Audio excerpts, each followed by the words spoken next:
আজকে এখানে শুধু আমি নই, এখানে শুধু বাংলাদেশ জামাতে ইসলামের নেতৃবৃন্দ বা কর্মীবৃন্দই নয়, আমাদের বাইরেও এখানে অন্যান্য আরও রাজনৈতিক দলের নেতৃবৃন্দ আছেন। এখানে আরও অন্যান্য সমাজের অন্যান্য বিভিন্ন স্তরের বিভিন্ন সম্মানিত ব্যক্তিবর্গ উপস্থিত আছেন আজকের এই ইফতার মাহফিলে। আজকে আমরা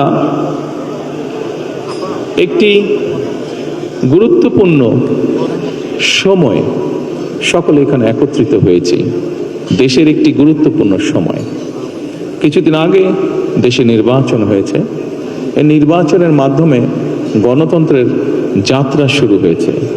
যে গণতন্ত্রের জন্য বাংলাদেশের মানুষ প্রায় 1 যুগেরও বেশি সময় ধরে অকাতরে জীবন দিয়েছে, বিভিন্ন অত্যাচার, নির্যাতন, গুম, খুনের শিকার হয়েছে।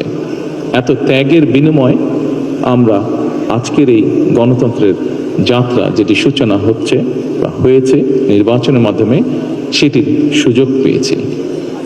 এই ত্যাগের মাধ্যমে, এই আত্মত্যাগের মাধ্যমে হাজারো মানুষের অত্যাচার, লক্ষ মানুষের নির্যাতনের মাধ্যমে আমরা আমাদের বাক, ব্যক্তি স্বাধীন গণতান্ত্রিক অধিকার চর্চার সুযোগ আমরা ফিরে পেয়েছি।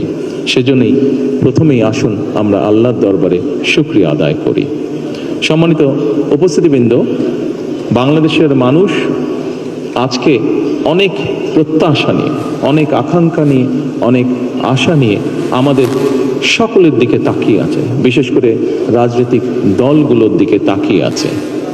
আজকে আমাদের এই ইফতার মাহফিলে আসুন আমরা আল্লাহর নামে শপথ গ্রহণ করি যে আমাদের আগামী দিনের কাজগুলো হবে এই দেশের মানুষের ভাগ্য পরিবর্তনের জন্য।